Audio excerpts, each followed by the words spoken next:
We're going to call this meeting to order.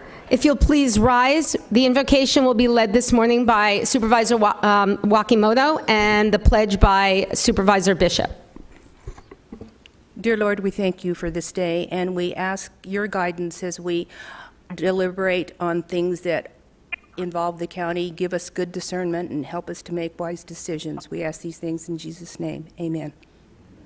Please join me in the Pledge of Allegiance. I pledge allegiance to the flag of the United States of America and to the republic for which it stands, one nation under God, indivisible, with liberty and justice for all. Okay, it looks like the women are all here. Let's see if where the guys are. Supervisor Johnson, are you on the phone? Yes. Okay. Chairman Watson? Yes. Okay, and obviously I'll be chairing the meeting today because Chairman Watson is out of town. Okay, I need a motion to call for an executive session to be held on April 2nd, 2018 at 9 a.m. for discussion and consultation with legal counsel in accordance with ARS 38-43103.83 and 4. So moved. Second. All in favor? Aye. All opposed? Motion carried. Are there any, do we have a county administrator's report? Am I on? No report today, Madam Chairman. Okay. How about any committee and or legislative reports? Supervisor Wakimoto. Mojave County Water Authority met this last week and discussed the opposition to the transfer of quartzite water and also MVIDD, and they continue to fight against sovereign immunity for CAP. That's it? That's it. Thank you very much. How about Supervisor Johnson? Thank you, Madam Chair. I attended the Quad State Local Government Coalition meeting. We elected our officers for 2018. We have $142,878.65 in our treasury, and we'll be going out for an independent audit of the finances. And we discussed the historic right-of-ways, RS 2477 legislation, HR 3270 and S 468. The legislation is still pending. However, the sponsors are looking for another Democrat to co-sponsor the legislation. We have a person in Clark County, Nevada that is considering their endorsement. We'll need to go through the county council for approval. Member counties are sending similar letters that our board sent to Congressman Bishop. No national BLM or Fish and Wildlife Services directors have been appointed. Casey Hammond, the Deputy Assistant Director for Land and Minerals Management, U.S. Department of Interior, has taken a position that the ESA regulation should be less aggressive. Hammond came over to the department from the House Natural Resources Committee staff, and he's been a good friend of ours. We discussed national monument designations where both Bears Ears and Grand Escalante Staircase national monuments have been reduced in size, and Utah is working on new plans for these areas. We sent a letter to the President in October on the concerns about the Basin and Range NM in Nevada. The department is still looking at some other actions for Gold Butte in Clark County, Nevada, but the county has not taken a position. Mr. Cassens at the NACO meeting, in response to a question from Commissioner Wichman of Nye County, indicated there was still an ongoing review taking place in the department. Congressman Gosar is developing a letter to be sent to Interior on the monument issues. It was recommended that a letter be sent to the Secretary and Congressman Gosar reaffirming Quad State's position, which we did. We discussed the status of the 2017 PILT, 2016 and 7, and 2018 SRS funding. The details on the meeting are in the NACO report that was sent out to the boards. PILT should be covered in the omnibus bill at the end of March. SRS is still being negotiated between Senate and House. If SRS is not funded, there will be a profound effect on PILT payments. PILT could be funded at 90%. The current status on the Tortoise RIT, Recovery Implementation Teams meetings and General Conservation Plan meetings were discussed. We are pleased with how the committees are working together. Jerry Hillier, our Executive Director, and Bill Lamb, who also works with Quad State, will continue to be involved to address our county issues. We did an overview on the current status of the Sonoran population in the AIDT, which is Arizona Interagency Desert Tortoise Team activities. Christina Jones in Arizona Game and Fish has scheduled a meeting to be held in Phoenix on April 9th. Executive Director Hilliard gave a report on Desert Landscape Conservation Cooperative and the status of the East Mojave Landscape Conservation Design Plot project. He said he's finally a member of the steering committee, and we are the only local government representative in all of the 22 LCCs located across the country. He's also been named to the coordinating committee for the East Mojave pilot. Mr. Hilliard said he was not sure how the pilot information would be involved with existing agency planning. A desert landscape conservation workshop is being held in Las Vegas April 10th and 11th, and he encourages our county planning staff to attend the meeting. Bill Lamb gave an overview of the Cohesive Wildlife Fire Program. The Cohesive strategy is a strategic push to work collaboratively among all stakeholders across all landscapes to learn to live with wildland fire. We are located in the Western Region Strategic Committee that includes all the western states, plus Alaska and Hawaii. There is a conference call once each month and a face-to-face meeting twice a year. The spring face-to-face meeting will be held in this spring in Salt Lake. Wildfire costs given to Congress in the past are only federal costs, but do not include the secondary costs. That includes damages and restoration. Without this damage and restoration, about 60% of the actual cost is not included in the report. The national team is working on a report to include all costs for this fire year.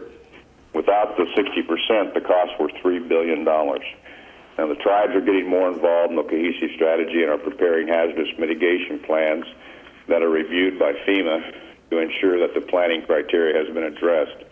The Little Hoover Commission in California referenced the Department of Agricultural report that approximately 27 million trees had died statewide on federal, state, and private lands since November 2016, and 129 million since 2010 as a result of drought and the bark beetle infestations. The Commission found that California forests suffer from neglect and mismanagement, resulting in overcrowding that leaves them susceptible to disease, insects, and wildfire. In their report, the Commission's recommendations urged the state to take a greater leadership role in collaborative forest management planning at the watershed level, and calls upon the state to use more prescribed fire to reinvigorate the forest, inhibit firestorms, and help protect air and water quality. Wildland Fire Leadership Council sent a letter to the Secretaries of Agriculture, Defense, Homeland Security, and the Interior as a show of support for more active management of our nation's overstocked and unhealthy forests and rangelands. This was a key topic at the NACO Legislative Conference and the WIR meeting. NACO is fully engaged in this, and the county coordination is an important and integral part of the program. We are fortunate to have Mr. Lamb engaged in covering these conceptual meetings. Executive Director Hilliard gave a report on the California Desert Renewable Energy Conservation Plan. He stated that BLM has opened a review to gut the plan or make some changes. BLM has reopened the scoping meeting that will be open to analysis. He also reported that the Joshua Tree proposed listing under ESA was still in the gathering stage. I also sent a letter to Zinke, a revocation of the Basin and Range National Monument in central Nevada. It locks up resources, and for no other reason than to protect a small site that is not even federal land. A 702,000-acre monument with concurrent mineral withdrawals is simply not needed to protect an area that already has management and protection under the current federal law management plan. I attended the Lake Havasu Metropolitan Planning Organization meeting. We had our election of officers. We discussed the MPO and WACOG funding exchanges. Costs are coming in higher than originally thought, and so far WACOG has been able to cover the shortages. We are working on our draft 2019 Unified Planning Work Program, which should be ready for approval at our next meeting. SR 95 and the Kiowa project is moving ahead. The HSIP is a core federal aid highway program, the purpose of which is to achieve a significant reduction in fatalities and serious injuries on all public roads. The HSIP is a federally funded state and administrator program. The remainder of the meeting was basically routine. We also had the Western Caucus meeting on the 9th.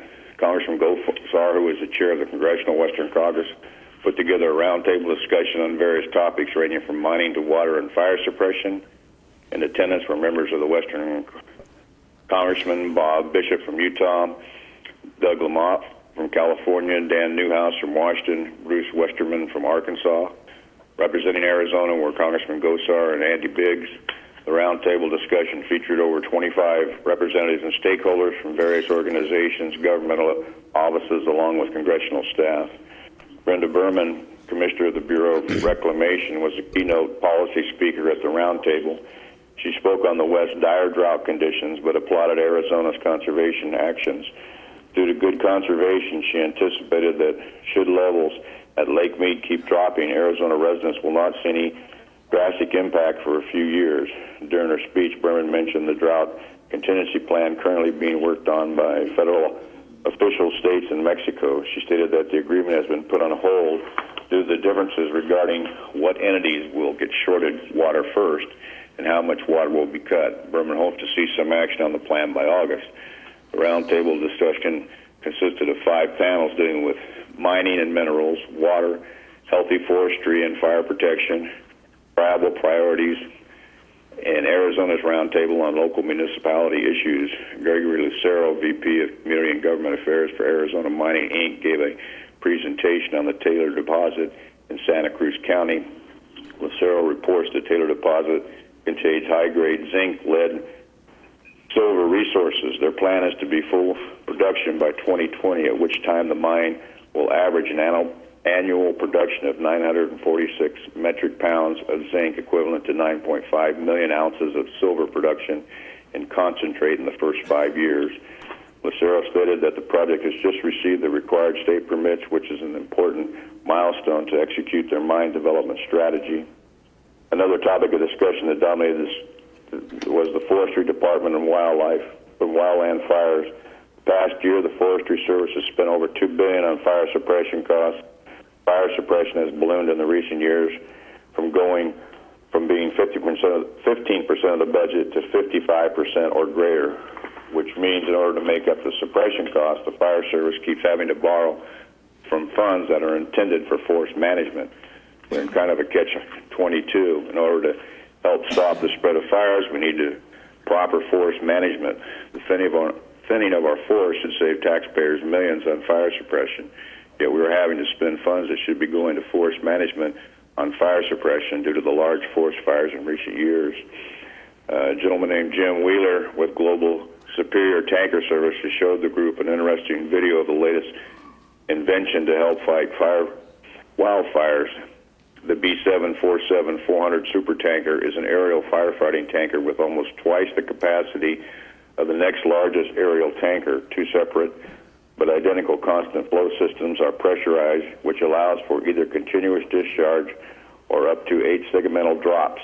The system is approved for retardant, gel, foam, and water drops, or a combination of any 2 of these agents. They spoke about the troubles they are having getting the Forest Service to let open up RFP process to be able to use the supertanker to fight the fires. A lot of good discussion was had, and I want to thank Congressman Gosar for inviting us and putting the event together. My last one is a meeting on the Public Lands Steering Committee at NACO. I attended that by phone. The main items from Saturday were the presentation by Acting BLM Director Steed and Deputy Secretary of the Intender Casson.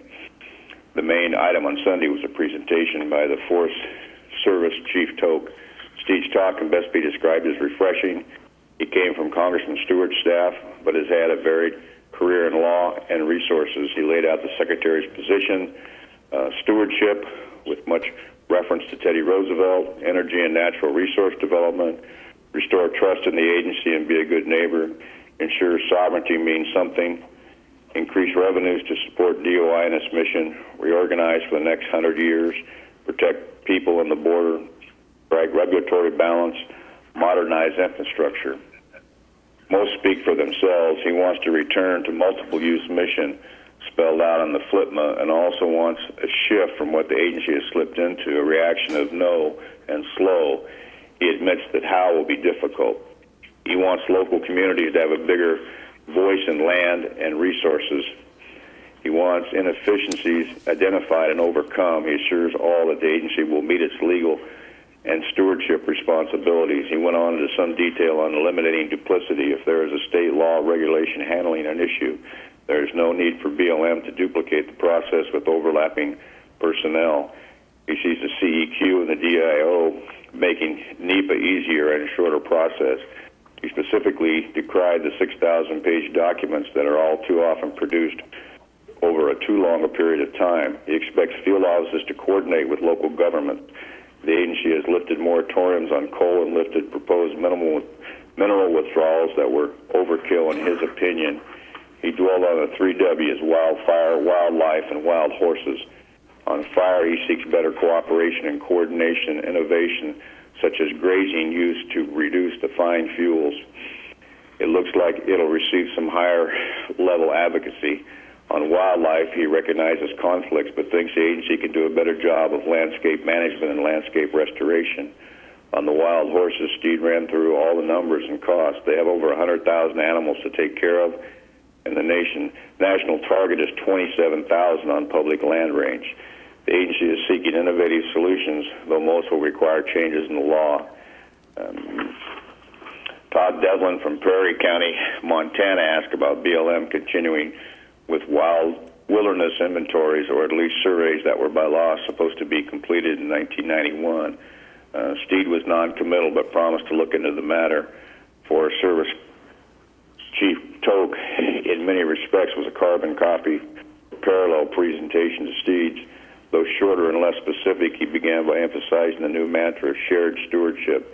His emphasis was that the agency would work more and closer with counties. He laid out 5 priorities: safe and respectful work environment, being a good neighbor. He echoed Steed. They will emphasize customer service, and it will work with all communities. In recent years, rural communities have really felt left out with pressures coming from the urban centers, and he promised to listen to all. He believed the Farm Bill would be addressing some of the issues. Shared stewardship, he believes partners and volunteers have a solid role to play in forest management. Too often things get in the way of the analysis and decision-making process. They'll use good science and coordinate and collaborate as they move forward.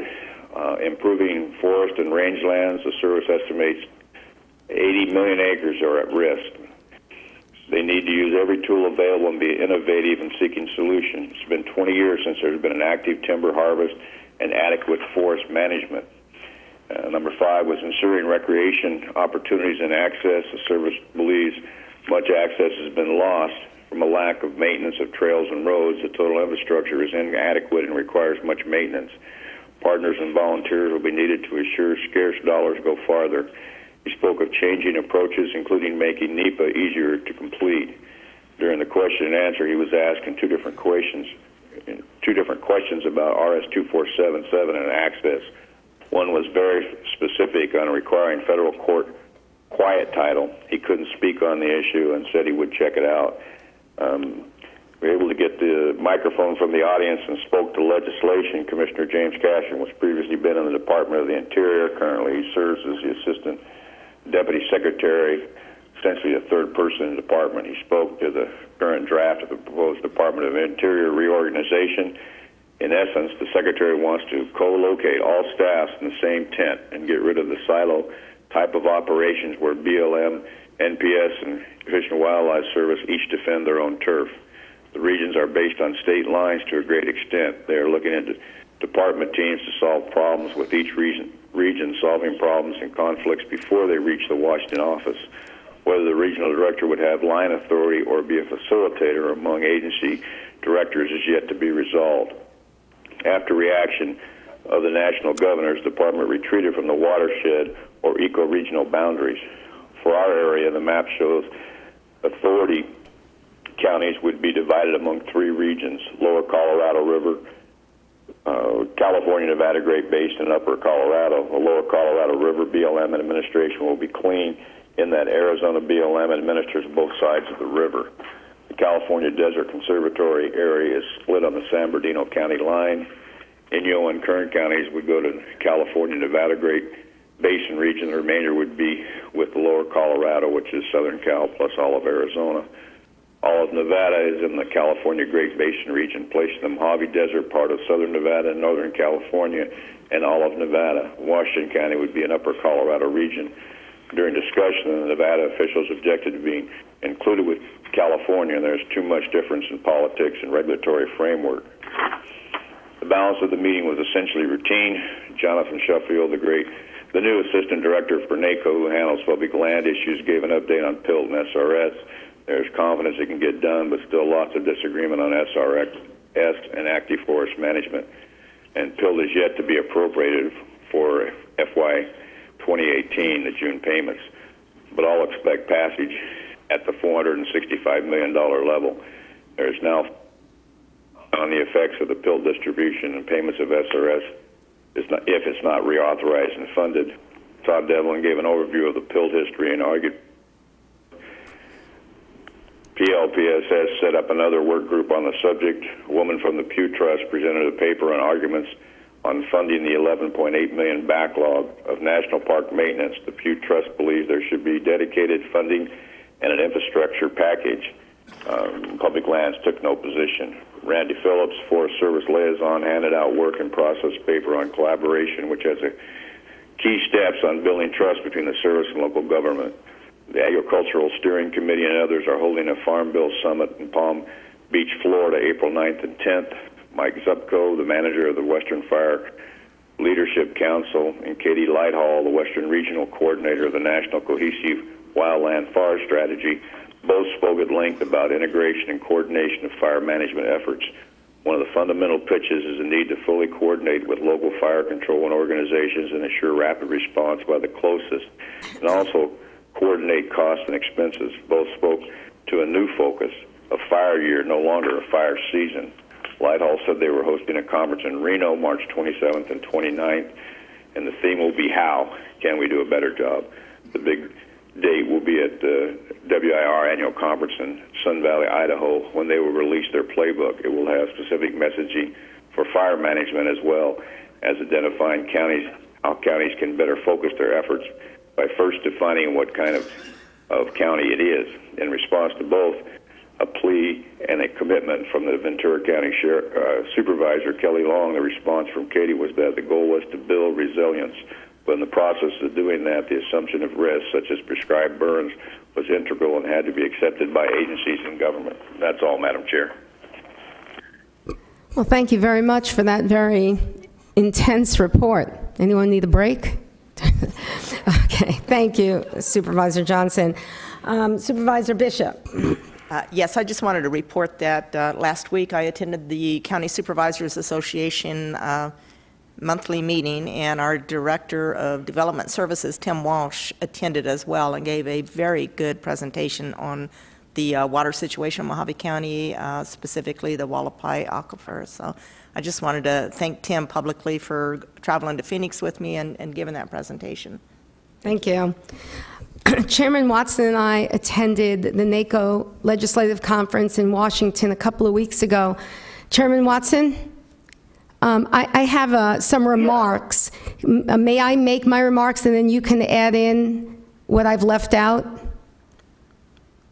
Why, certainly. Probably between you and Supervisor Johnson, that's a pretty most of the meeting. Comprehensive report. Okay. So about 2 weeks ago, Chairman Watson and I attended the National Association of Counties Legislative Conference in Washington, D.C.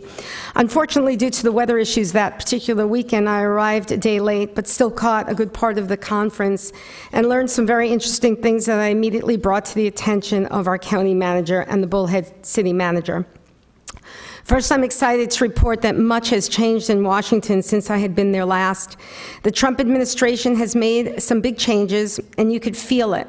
The keynote speakers at NACO included Transportation Secretary Elaine Cho, the now ex-VA Secretary David Shulkin, retired General Stanley McChrystal, and U.S. Secretary of Commerce Wilbur Ross. Each discussed the changes being made in their respective departments, and they are massive.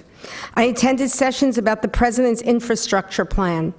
This administration is seeking to invest $1 trillion to improve the nation's infrastructure. He is promoting more public-private partnerships with an 80-20 plan. That means if there is a project that has 80% state or local funding, the federal government will make up the rest of the 20%. Well, that's nice and fine if you live in a place that has that kind of money, but counties like Mojave don't.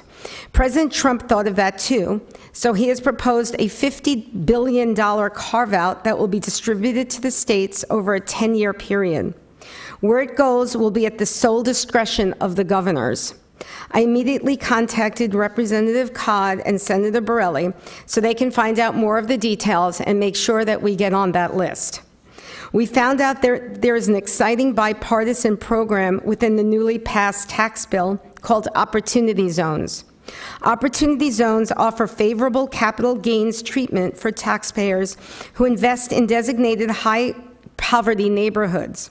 Invest in real estate or businesses located in a qualified zone, hold it for 10 years, and not only can you sell your investments free of capital gains tax, but you also get a tax break on untaxed capital gains rolled into an opportunity zone investment.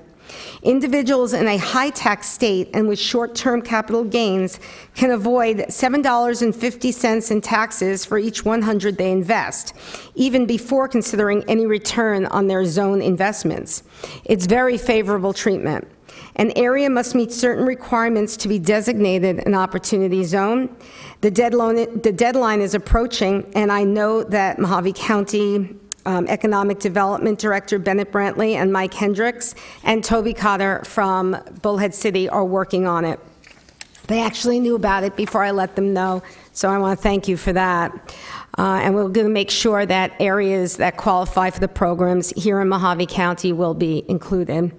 The most exciting and interesting part of the trip was an invitation to the Arizona County Supervisors received from the White House to attend a 3.5-hour meeting with the White House Office of Intergovernmental Affairs to discuss our local issues with representatives from the different government agencies.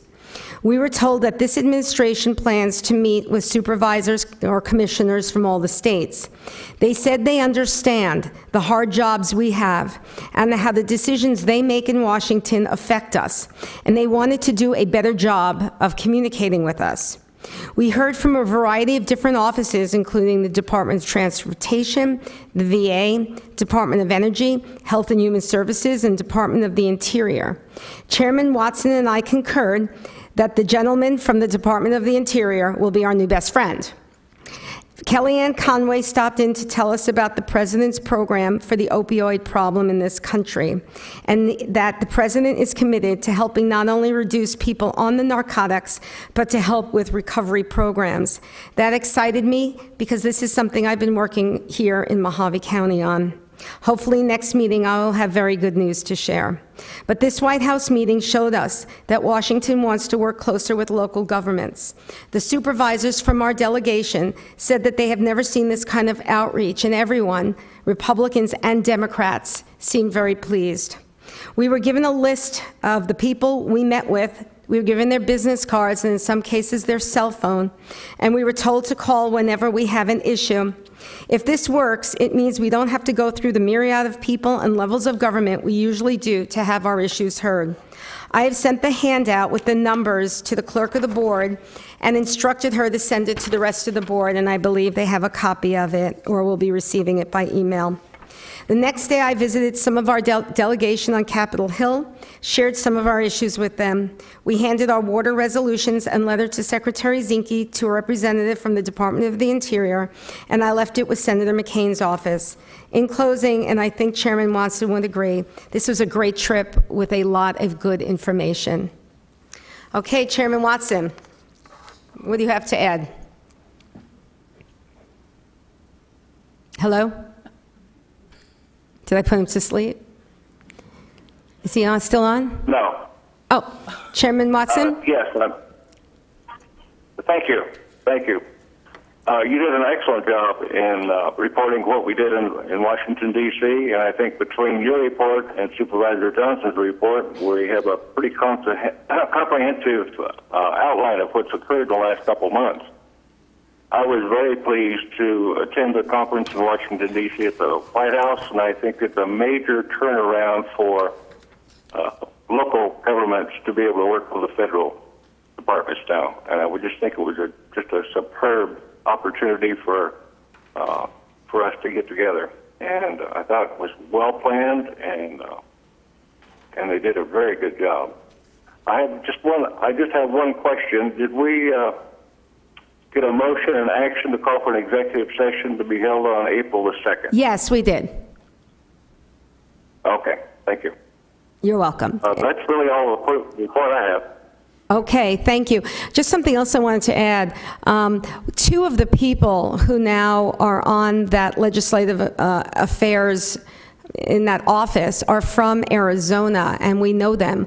One is Doug Little, who was a corporation commissioner, and he's now on the Department of Energy. And he told us that the main reason he was chosen was because of his knowledge of the Navajo generating station. You know that they've been trying for many years to shut that down. And we've been told that they believe that there is a window of opportunity so that huge economic driver for Arizona, Coconino County, will be kept open. The other person we know is our friend Thayer Verschoor, who anyone who's been around Arizona knows that name.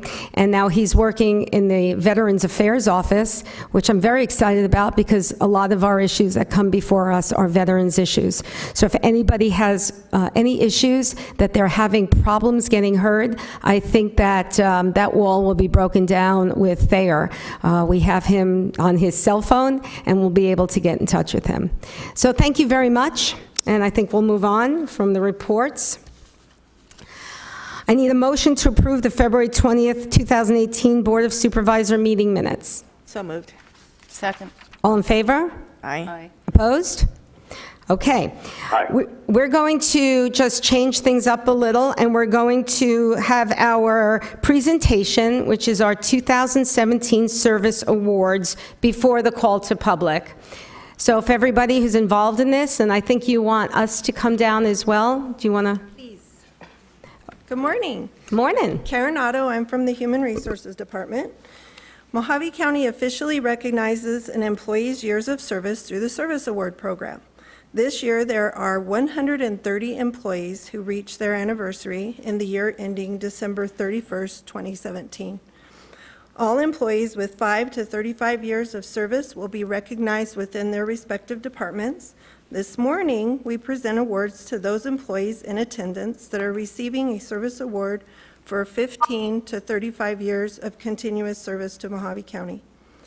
The Board of Supervisors and Mojave County Management would like to congratulate all of our dedicated employees receiving an award today. For those employees that were able to attend this morning, please wait until your name is called and then come forward to receive your award. After all awards are given, we would like all recipients to meet over at the rock wall for a group picture. Okay, 15 years of service. Irma Allen with the Recorder's Office has left the conference. Is Irma here? Hi, Irma.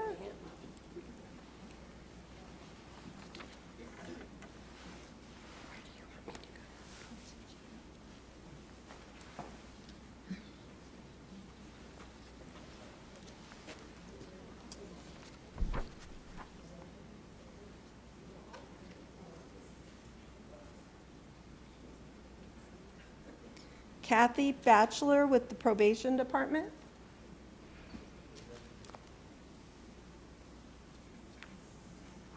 Just follow Irma's lead.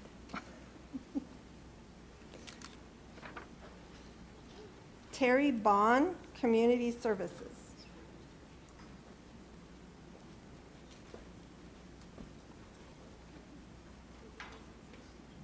Becky Bramlett, Public Health.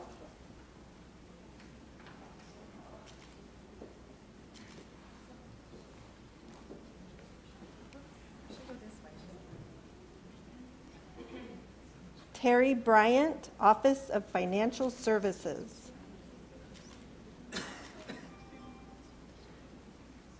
Joe Donovan, Public Works.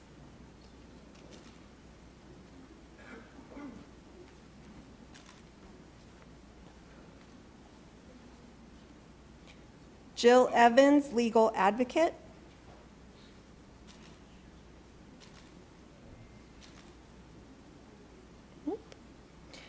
Jeannie Keats, Sheriff's Department.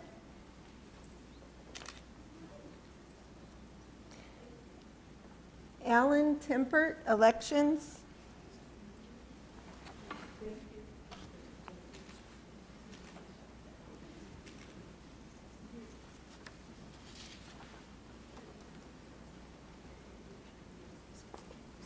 Greg Vandeveer, Public Works.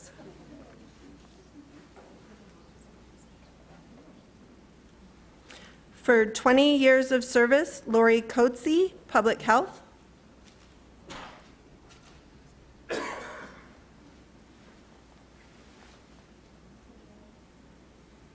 Joshua Frisbee, Probation.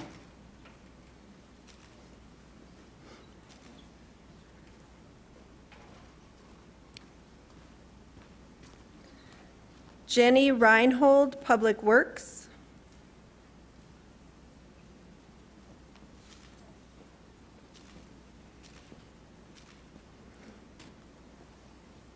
Edward Traficante, Sheriff's Department.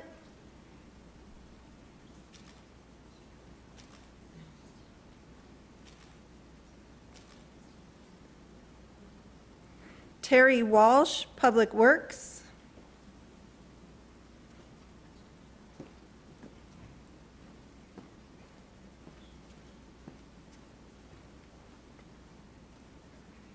Shelley Watson, Public Health.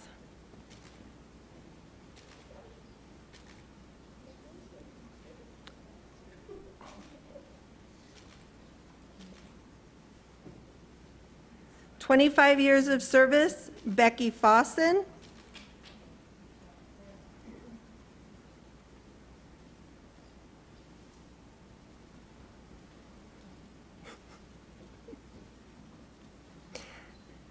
I had to take the long walk. Okay.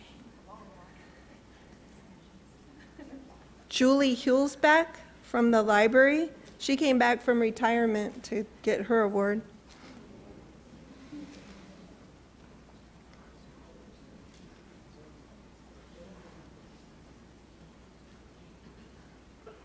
Gary Watson. Has joined the conference. For 30 years of service, Dawn Bischoff with the Sheriff's Department.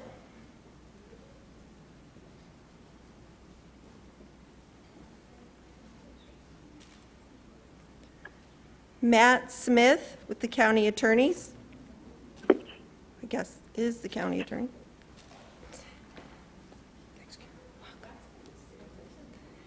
Randy Vanderplatz, Treasurers.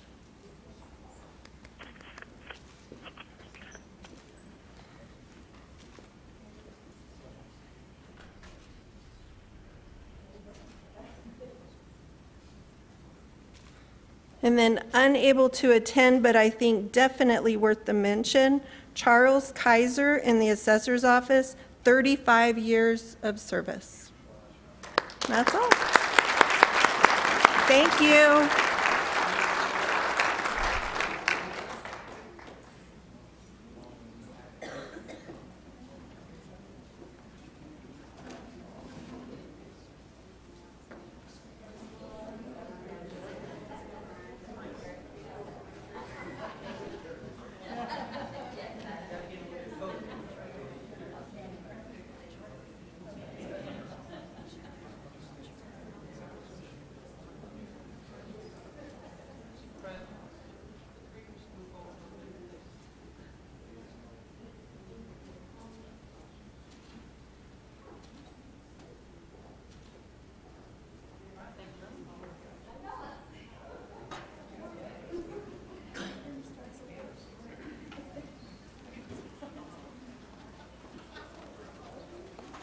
Kudos to all of them. Kudos to all of them. Yay. We're going to move 42 because Gary has to get off the phone. Okay. Well, thanks. That is a lot of years.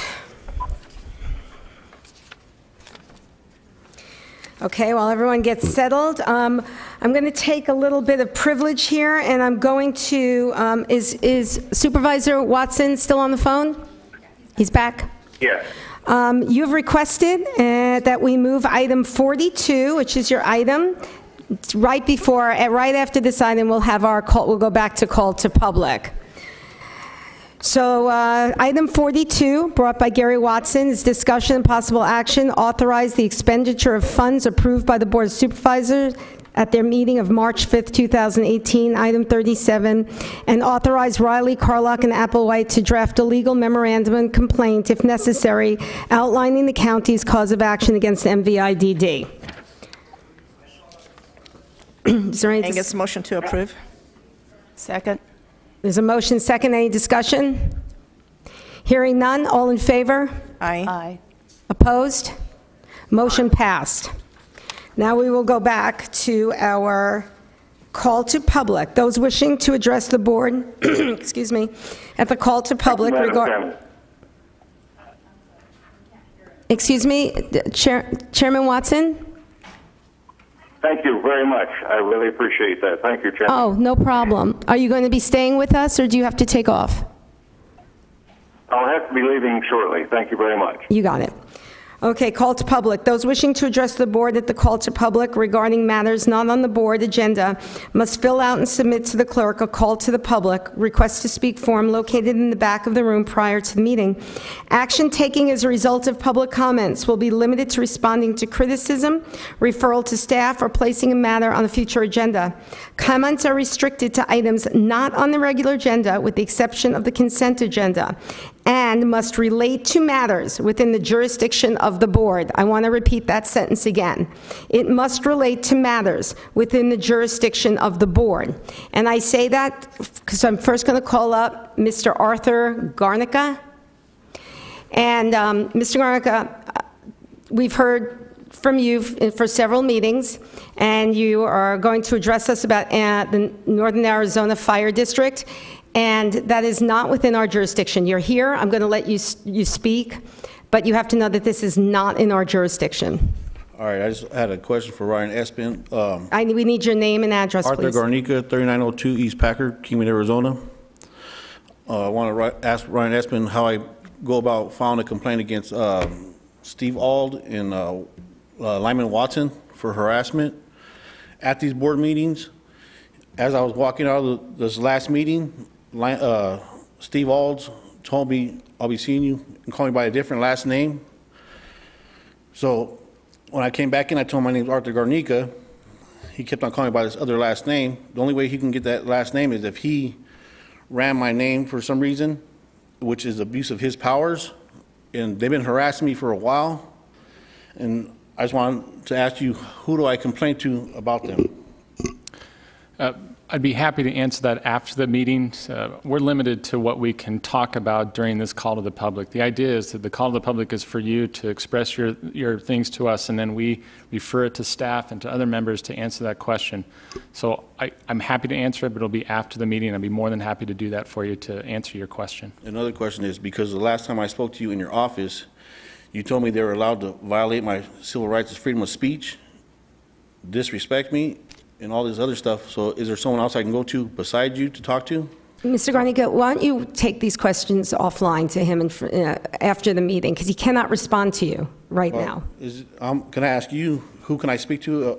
We said after the meeting, you can speak to Ryan Espin. He'll be happy to answer your questions. All right, thank you. Thank you. And also, just one thing I am allowed to do, I am allowed to respond to criticism, and I just deny the last statements that Mr. Garnica made that I told you to disrespect somebody's civil liberties. Thank you. Okay, thank you. Richard Virat, I hope I'm pronouncing that correctly. That's correct. Okay, come on down.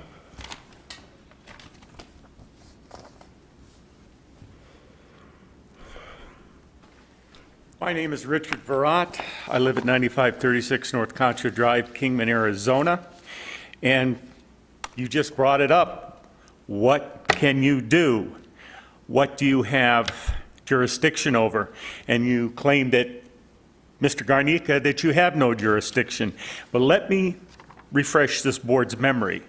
In April of 2017, Supervisor Bishop attempted to have Vic Riccardi moved from the NACFD board. Supervisor Watson opened the discussion saying, "It is my understanding that this board has the authority to advance this complaint to Superior Court or deny complaint." Fast forward to June 5th, 2017, when Riccardi was again before this board with Supervisor Bishop pursuing prosecution. Supervisor Bishop stated Vic Riccardi had offered no evidence in his defense at the meeting, when in fact at 1 hour and 30-minute mark in the April meeting he had. The board was derelict in ignoring it. Interim Chief Eder at the 1:35 mark also offered evidence and volunteered to be part of any investigation. The board ignored it. Around the 1:34 mark of the meeting, Supervisor Johnson hit on the real reason Riccardi was before the board, and it was political. This is what happens when elected officials have no accountability. They run virtually unopposed in elections. They have forgotten they are serving the people, not their agenda. It appears that some members of this board have forgotten that. Mr. Esplin, you sat at both these 2017 meetings and agreed with the board. Less than a year later, you were saying neither this board or this office has jurisdiction. I'm confused. Your office goes after senior volunteers with a want disregard. You put an 81-year-old man in jail. He has no record, no violent crimes. Yet when somebody lodges a complaint against your office, it is invalid. Why do you not advise him about filing a complaint? I guess we answered that. But does anybody in your office know what ethics are? What happened to the conflict of interest complaint I filed with your office and that others have filed? The ones that were dealt off to Yavapai County over 7 months ago. What about that? You know, perhaps your office become the new let's make a deal. Where's Monty Hall? The Kingman Airport Authority has been in the news for several years. They're saying nothing's wrong. Now the taxpayers have gotten involved and they're about to find out what's wrong with the Kingman Airport Authority. It is my hope that if the taxpayers, such as myself, keep speaking out on this, the same thing will happen to this board. A lack of accountability is what creates a board such as this, and this is an appalling misuse of taxpayer money. And I want to thank you, the board, for giving me a reason to get up every morning for the rest of my life. Okay. Next up, Mr. Boone, Michael Boone.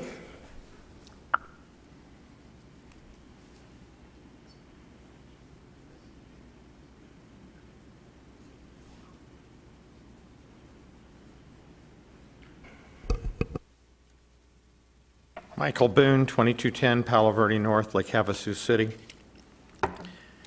Good morning, supervisors, county council, and good morning to the folks that I invited to listen in online this morning. Recently, a BOS meeting, I believe Cindy Cox was asked by Board of Supervisor Johnson if she had provided the Board of Supervisors for the past 3 years a list of deed sales, and she replied she had. I filed a records request and discovered that those documents had not been provided to the Board of Supervisors, as she had said that she did.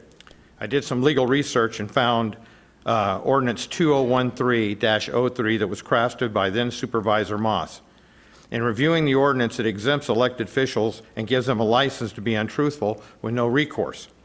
And the only people you hold accountable for is your employees. I am no fan of the American Civil Liberties Union, but I sent the ordinance over to them to review. And it seems that, you can't craft an ordinance to exclude one class of people and give other class of people the opportunity to do as they please. The next thing I was concerned about was item 31. I could not find the 3 bids on the attached spreadsheets that Sheriff Schuster had attached to the request for those money. I'm in the industry. Those numbers that I'm looking at, I would like to see the 3 bids because the numbers are highly inflated. I know how much suppressors cost. Why does 87 of them need to be bought? You're going to put suppressors with patrol deputies? The next thing is 3 marksmanship rifles. I just bought a couple of them. They're about $1,800 a piece at the top end. Handguns. He's got no listing of how many handguns he wants. He's just expected to believe $20,000 worth of handguns. Well, Glock, if they're going to continue carrying Glock, has a law enforcement price, which is much reduced from the market price. In fact, it's in the $200–300 range last time I checked. Polygraph in-house. Why go polygraph in-house? That's the most biased polygraph you can have. You know, non-biased polygraphs are the way to go. You can manipulate an in-house polygraph. And finally, something that troubles me very much. I'm a citizen of this county, and I don't appreciate people's surrogates. I'm not going to go any further with it because I've contacted the appropriate agencies. Coming down to Lake Havasu City and threatening me with arrests if I show up at this Board of Supervisor meeting. Threatening me with restraining orders if I show up to this meeting. I've been nothing but respectful to you people at these meetings. Sure, we have dust-ups online, but that's online. But I would humbly request that Ryan Esplin and your county council give these people a quick class on Title 18, Section 241, 242, and 1527 of the United States Code. Because what they're doing is not right. And I have rights, and so do other people in this community. And I'm not the only one that's been threatened. Thank you. And may I respond to that, since it was sort of a personal? I have not a clue what you're talking about. And now, no, you're not coming back up, but I have no idea what that was about. And so since we were accused of something, this entire board, I'm going to just leave it at that. All right, we have one more call to public, and that is Ken Works.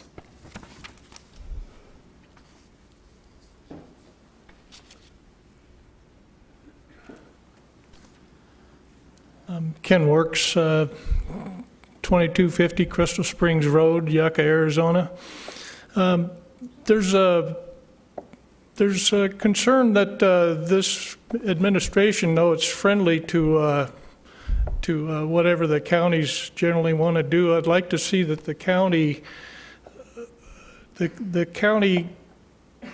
is receptive to or more receptive to allowing landlocked properties to be accessed if we can get easements from the BLM or the Forest Service or whatever entity is blocking the path. I guess there's quite a few landlocked properties in the county, and to make them more productive, I think we need to have access to them. And while we have a friendly administration in Washington, I think we need to pursue those while the administration is still friendly and intact.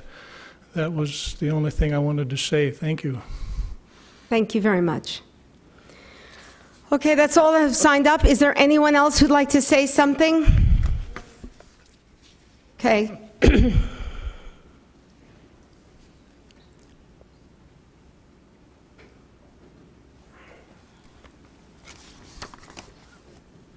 Thank you, Chairman Angus and Board. I apologize for my voice. I've talked to a lot of voters this week and I'm losing it.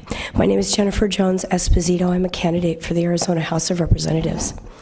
I did try and fill out a form to speak, but staff was picking them up and wouldn't give me one, so thank you very much for this opportunity. I was disturbed with something that I saw at the last meeting, and in response to Mr. Boone's comments, I don't think that Mr. Esplin is the right person to explain Title 241 and 242 to anyone, because he did actually threaten me before the meeting started. And, you know, I would just caution him not to try and suppress my free speech or intimidate voters before the gavel calls this meeting to order and after the gavel rings, because civil rights violations are not looked on, and bar complaints have no statute of limitations. But back to what I came to speak about. The open meeting law, as we have just noted, it says that the matters must relate to things within the jurisdiction of this board, and that is oftentimes subjective, as the people before me just pointed out, which came to quite a bit of surprise. So I would like to point out to this board and to Mr. Esplin what the open meeting law actually says. It pains me to have to explain the law to an attorney, but I'm willing to do that. It says that, quote, public bodies may impose reasonable time, place, and manner restrictions on speakers. Restrictions must be narrowly tailored to affect a compelling state interest and may not be content-based. And, quote, although it is legally appropriate to stop a speaker who is reasonably perceived as threatening, disorderly, or impeding the fair progress of discussion, public bodies must be cautious not to halt a speaker because of the speaker's viewpoint. See Collison v. Gott. The line is not always easily recognized, especially when a public body is confronted with divergent viewpoints and intense public concern. Arizona Attorney General Opinion 199-006. The thing is Mr. Esplin attempted to purport the idea that personal attacks, i.e. criticism of members of the body, are not allowed. But essentially, when you are an elected official, you are subject to criticism and should not be shielded from that. And as the guidelines for call to the public point out, you are allowed to respond to criticism, and Mr. Esplin just did so, which exemplifies my point exactly. Thank you and have a nice day. Okay, I'd like to just make a quick statement because all the speakers sort of talked about the call to public and the ability or inability to speak. I just want to remind everybody that in 2012 there was no call to public. There is no law that says that we have to have a call to public. This board, when we came in, and it was one thing that I ran on, to allow and to put in a call to public. Before 2012, nobody was allowed to talk. So the idea that we would not want people to talk, stop people from talking other than things that are not allowed by the law, is patently absurd. And I just wanted to put that on the record. So thank you very much. Now we're going to move on to the consent agenda. The consent agenda, items 5 to 35, will be considered as a group and acted upon by one motion minus any items pulled for discussion. So, anyone have any items? I do. Yes. 15 and 21. Number 15, 21. Supervisor Bishop? Yes. 19, 30, and 31. Supervisor Johnson? 22. And is Chairman Watson still on board? Supervisor Watson? I guess he's not. Okay, well, I don't hear him. Gary Watson has left the conference. That was right on point. All right, then. I'll entertain a motion to approve items 5 through 35, accepting 15, 21, 19, 30, 31, and 22. I'll make that motion. Second. All in favor? Aye. Aye. Opposed? Okay, item 15. Authorize Public Works Facilities Maintenance Division to use the fund balance carried over from the prior year and approve the State of Arizona contract ADS P013-040451 with Continental Flooring to perform the rehabilitation of select flooring at the Mojave County Administration Building in the amount of $130,766.80. Further approve total project budget at $138,449, inclusive of $6,538, representing 5% contingency. Gary Watson has joined the conference. And $1,144 to fund direct expense of weekend security patrol while project is executed. So you took that out? I did. Okay. I need further explanation on this expense of $130,000 for flooring at this particular time.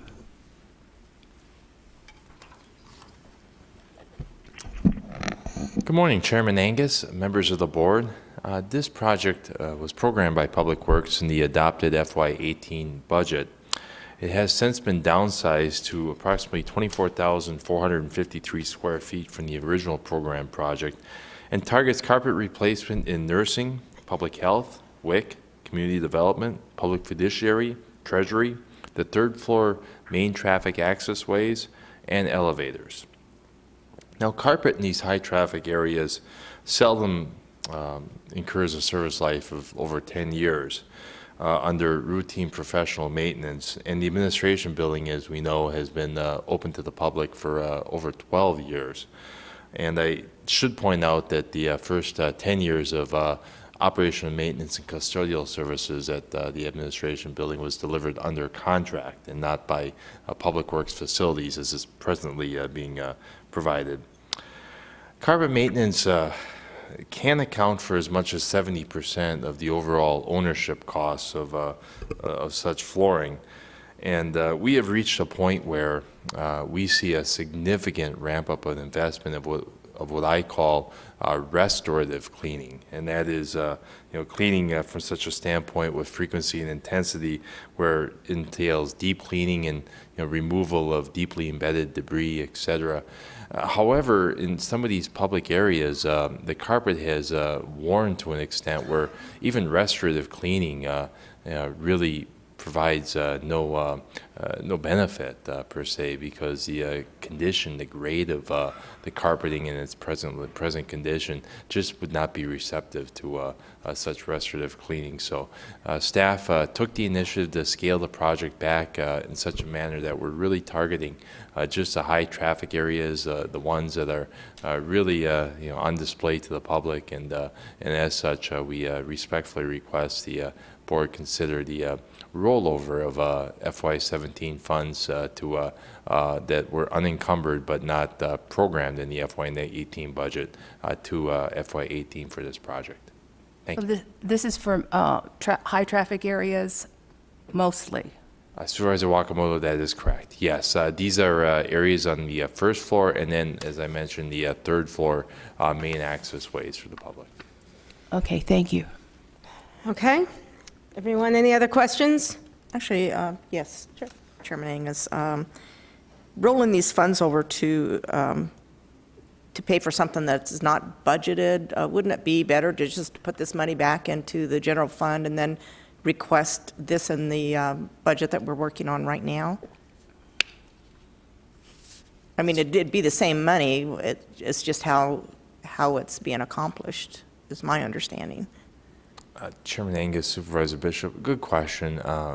Purpose for staff coming with this request at this time is for us to capitalize on a window as well as a proposal to be able to carry out this project at the present time. This is about the maximum of the carpet replacement that we could take on at this present time, but postponing it again incurs additional wear and tear on the existing carpet. As well as places staff in the position with other facilities possibly coming online and other work orders to possibly not be able to attend to the carpet replacement with the utmost priority if it were postponed till FY19. Okay. Any other questions? Supervisor Johnson? Okay. No questions, ma'am. Okay. A motion? I move that we accept this. Second. Do I need to have a second? Jean, you don't need to second it? Okay. Do I have okay. All in favor? Aye. Opposed? Aye. Okay. Was that all right? I'm going to start over. All in favor? Aye. Aye. Opposed? Aye. Okay, motion carried. I think 3-1. Is Supervisor Watson still on the phone? He's back, so it's 4-1. Okay. All right, in and out there. Okay, item 21.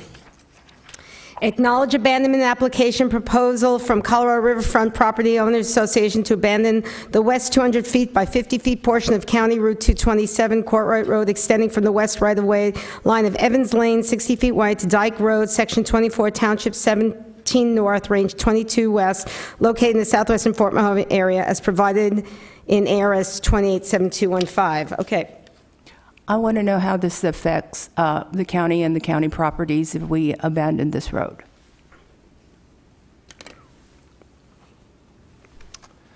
Morning, Chairman Angus, members of the board. Item 21 contemplates a first phase of the abandonment process that is driven by a resident petition.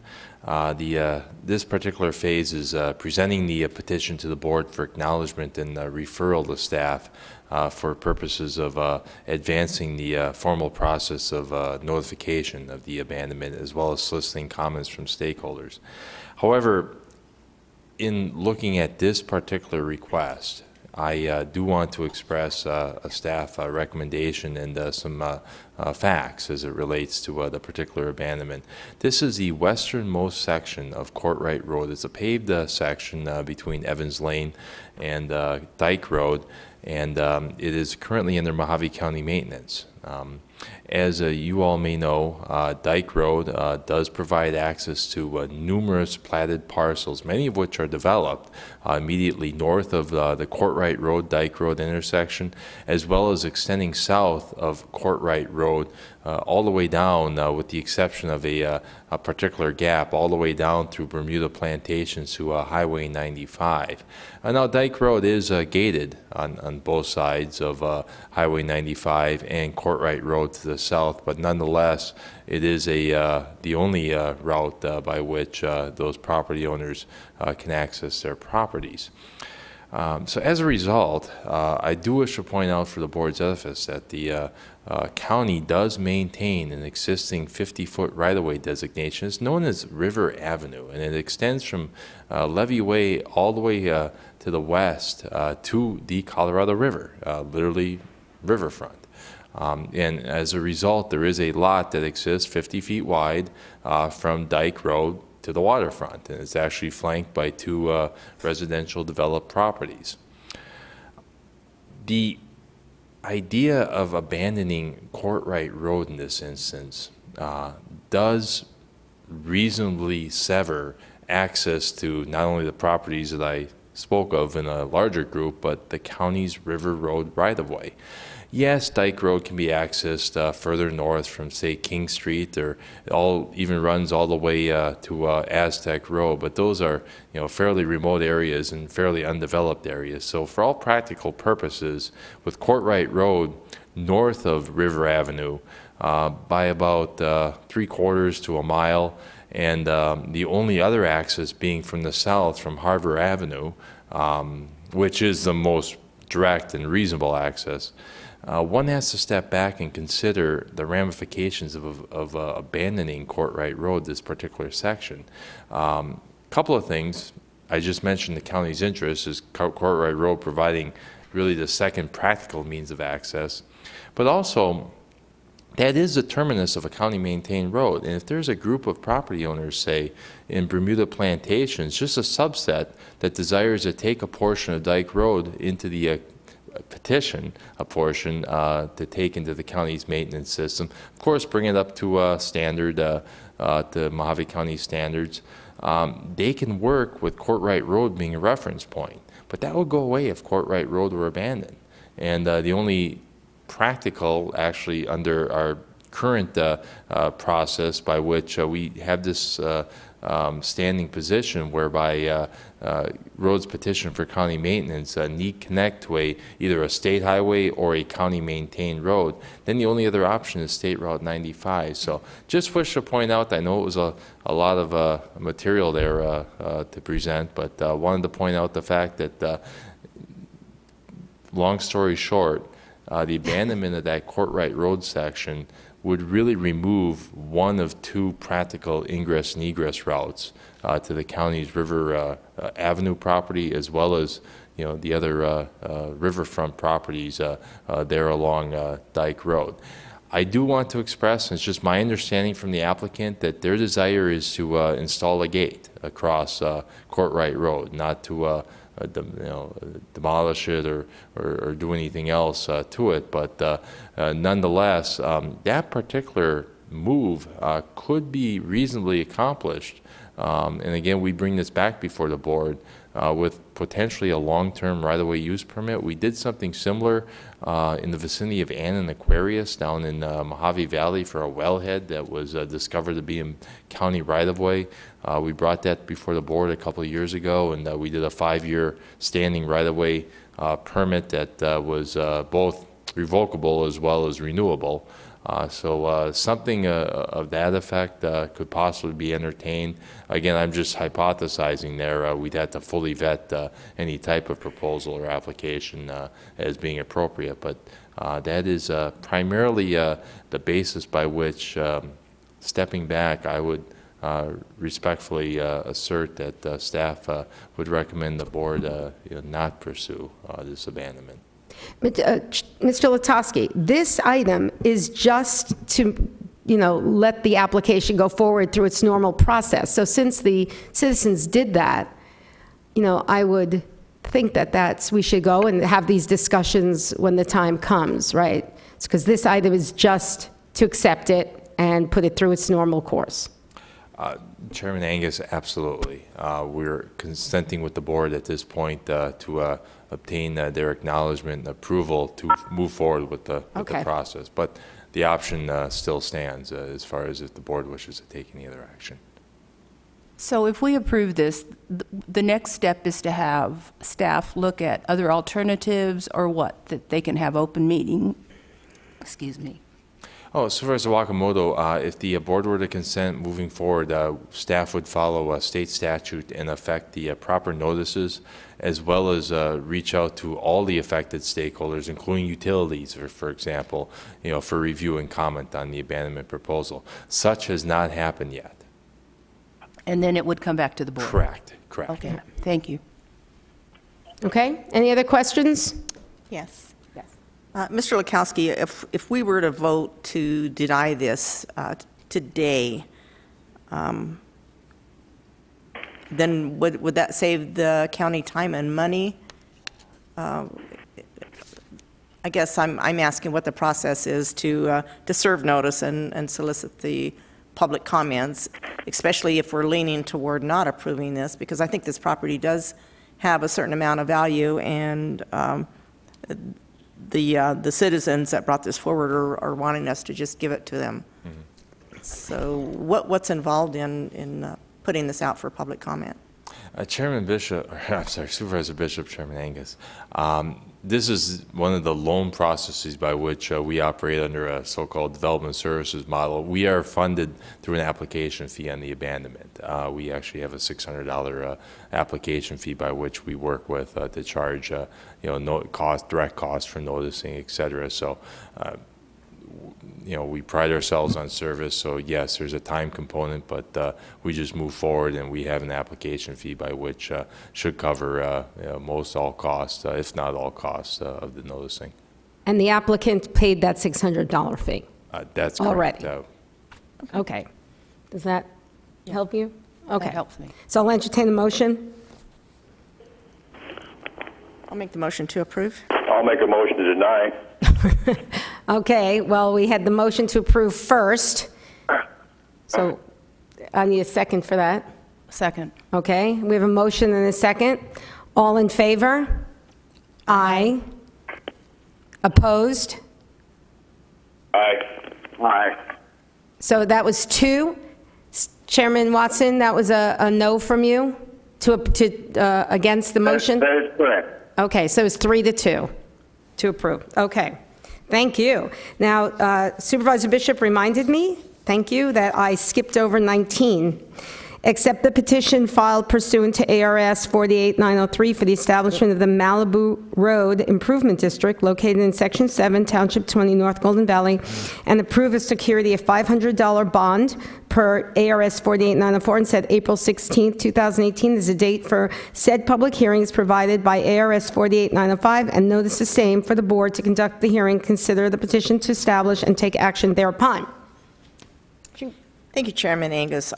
I pulled this just to call attention to the fact that this is the first road improvement district that Mojave County has received in a number of years. So I just wanted to give kudos to Mr. Stanley Lundstrom that took the initiative to meet with Public Works and find out how to do this and to go forward. And he told me this morning that he solicited the help of Mr. Jim Consolano, and between the two of them, they were able to contact and receive the signatures for over 51% of the property owners on that stretch of road. So I look forward to supporting this as it goes along, and I make a motion to approve item number 19 and set this for a public hearing.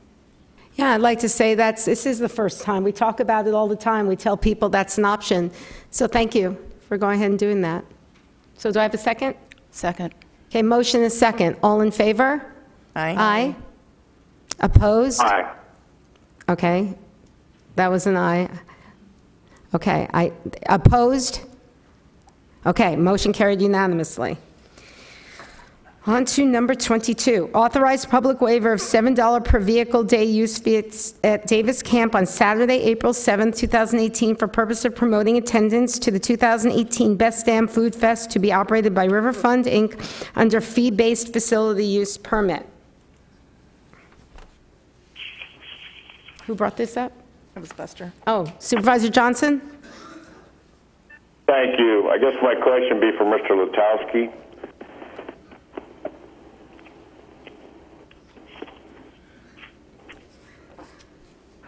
Good morning, Supervisor Johnson.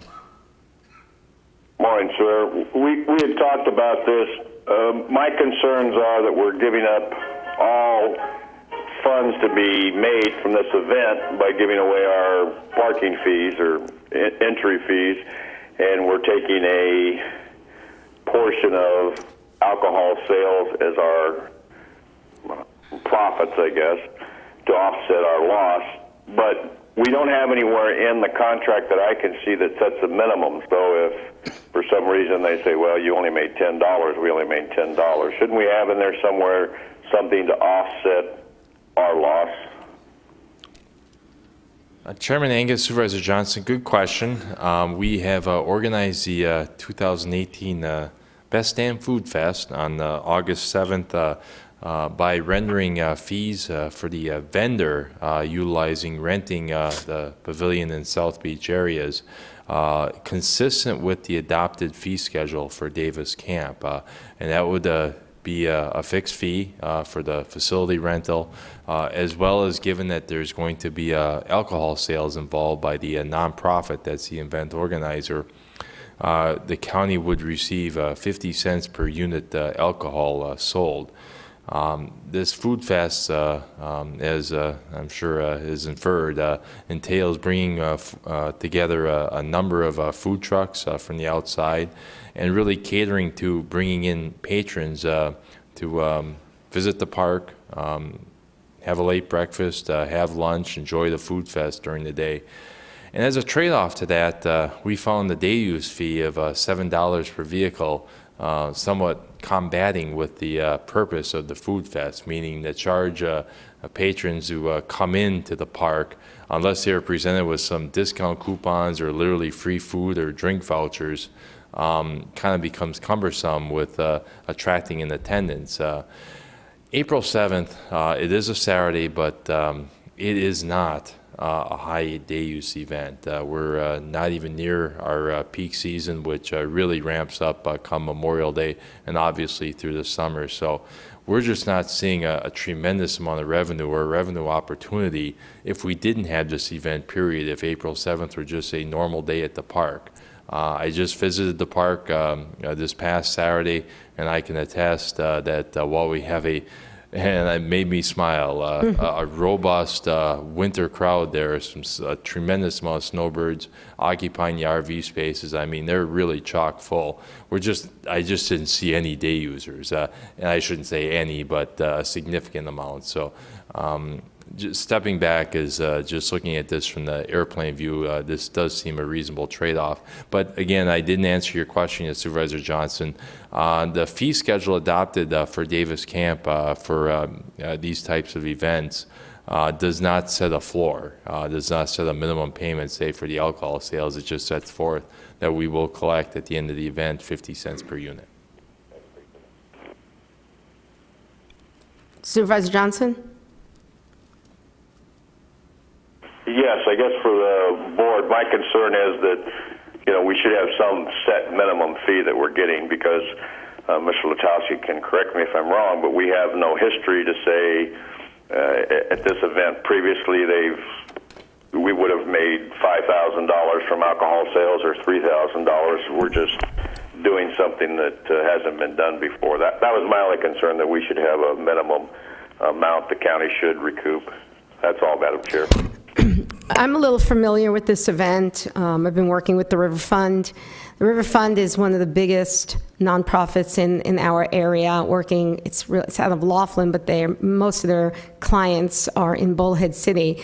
Everyone knows about the River Fund. They are heavily promoting this, worked with the River Fund to get the liquor license, and I believe it's going to be a great event, and that not having the parking fee, what we will get will far outweigh what we would get. And you're right about the park. It's the day use this time of year is not that heavy. So, I believe, and there is a bit of a history. They did have one last year. I think this year it will be a lot bigger and better. They've fixed a few sort of errors that they did, but like I said, they're heavily promoting it, and I would hope everybody come down to our beautiful Davis camp. What's the date again? April 7th, and enjoy. It's going to be a lot of food trucks from all over, food from all over the world, and it's going to be band music. It's going to be a great time. So with that, I will make a motion to approve. I have to recuse myself. I sit on the board. Okay. I'll second. Okay, so I just want that on the record that Supervisor Wakimoto, you got that, recused herself? Okay. Okay, I have a motion and a second. Second. All in favor? Aye. Aye. Aye. Opposed? Aye. Okay, so that was 3-1. Number 30, approve 6 of 11 patrol vehicles scheduled for replacement be removed from the county replacement plan, remain in the control of the sheriff's office, and be added to the sheriff's special vehicle program. Who brought that up? That was mine. That was yours? I see Sheriff Schuster's coming down, so thank you. Just want to make a comment. The replacement fund was intended to achieve a balance that would sustain the replacements for several years and allow us to purchase additional vehicles as the vehicles are needed and are being replaced with our program. So my question to you, Sheriff Schuster, is how is this going to affect our overall program that's shown to be so effective over the years? Chairman Angus, members of the board, Mr. Hendricks, Mr. Epsilon, of course, Madam Clerk. I see, Mike, that you wanted to answer that, but I'll take a stab at it. We have an ongoing need for additional vehicles outside of our assigned patrol units, which are within that vehicle replacement fund. By removing them at the end of their service life and putting them into the specials, it no longer impacts the overall replacement fund itself, and I was speaking with Mr. Letowski, and we're going to add a nominal amount to those vehicles to keep them in use that will be put back into the replacement fund. I believe it was $150 a month per vehicle. Okay, one of the high points of this program is that it reduces the need for trained mechanics to maintain the older, worn-out cars. Are you going to be hiring mechanics, or will Public Works need to hire mechanics to keep this fleet of used vehicles going for you? Supervisor Bishop, we are going to continue to use them as specials and pay as we need to pay, depending on whatever comes up with a specific vehicle. We believe this is a very, very cost-effective measure in lieu of coming to the board and asking for additional brand-new vehicles to support the programs we now have in place, such as our volunteer program. We're entertaining a reserve deputy program this year, and the bottom line is I have to have vehicles to put these people on the street. Are your deputies working 10-hour shifts currently? Some are. Okay, I'm just trying to think outside the box. They work 4 days and they're off 3. Could their vehicles be left at the for the use of these volunteers? Is that something that you've considered, or that you might consider? I don't believe that's something I would consider, Supervisor Bishop. The reason for that is that would put the vehicle in service 7 days a week, would really enhance the mileage, put them out of service much quicker. That's why we use these older vehicles, because if one were to break and we don't have the funding to make repairs, it can sit. it's not critical. The patrol vehicles cannot sit. They must be ready to go.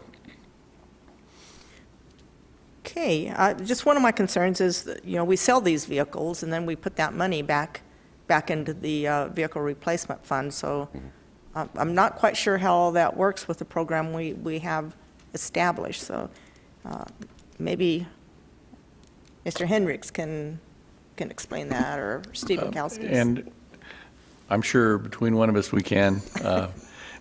Madam Chairman, may I answer that question? On Supervisor Bishop, regarding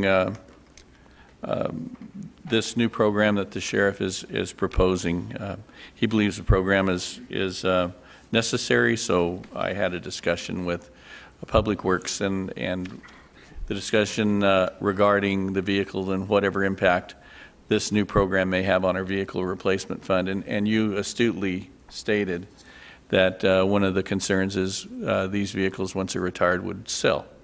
And that money would go back into the purchase of new vehicles. So I asked Mr. Letowski, Director Letowski, to take that into consideration, also the consideration of the repair of the vehicles, into establishing a fee that the sheriff would be obligated to pay per vehicle per month to account for that lack of contribution into the vehicle replacement fund. And that's where he came up with, I believe, the $150 per month per vehicle that the sheriff's agreed to pay. So we have tried to address that concern so that we wouldn't be disparaging our vehicle replacement fund and our vehicle replacement program. Okay, so if I'm understanding this correctly, the sheriff is paying $100 a month to keep these older vehicles in service so that it replenishes our vehicle replacement fund. Is that correct? Kind of? Madam Chairman, Supervisor Bishop, that's correct. Okay. And I was wondering if, just so that the board gets totally accurate information, if you wanted to have Steve Letowski come up here and address this issue with you further. I think I would, and I think the general public would like a reminder or a refresher on how this program works and how it functions.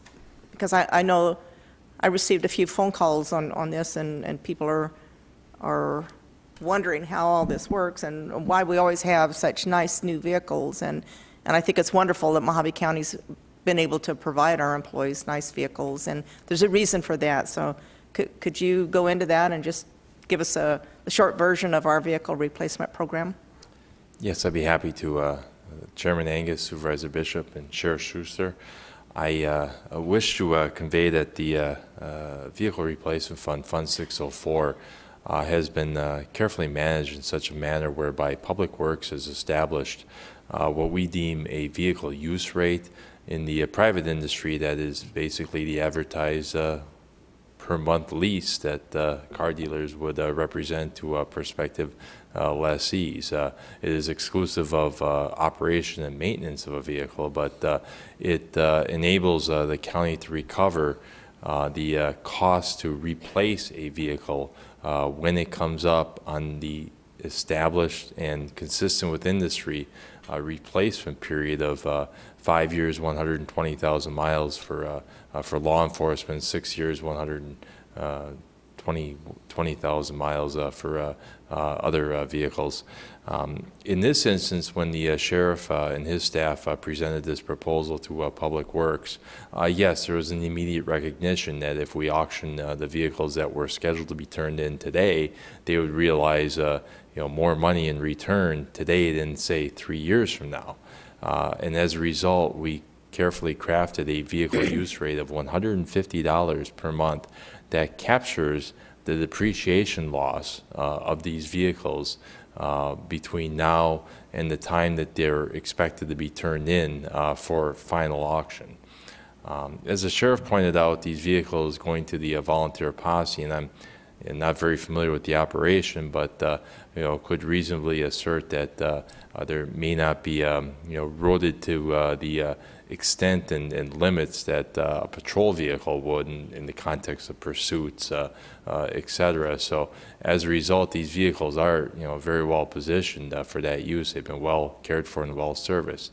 Fleet Services is positioned to take on the maintenance of these vehicles. Now, that maintenance will be taken as a just as the special vehicles that are owned by other departments, say Public Works, Flood Control, et cetera, are serviced, meaning that when a vehicle comes in for an oil change or other tire replacement, et cetera, those costs are billed direct back to the department. In this case, it would be the Sheriff's Office for these particular posse vehicles.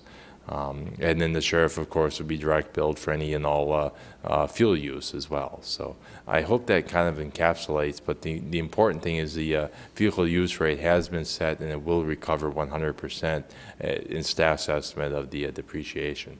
Okay, thank you. It does explain it quite well. Does anybody else have questions for Mr. Latowski? Thank you. Chairman Angus, I make a motion that we approve item number 30. Second. We have a motion second. All in favor? Aye. Aye. Opposed? Okay. Motion carried. 31, approve utilizing existing funding coverages from the current FY 17-18 budget to purchase new initiatives and capital items brought forward by our Mojave County Sheriff. There you are.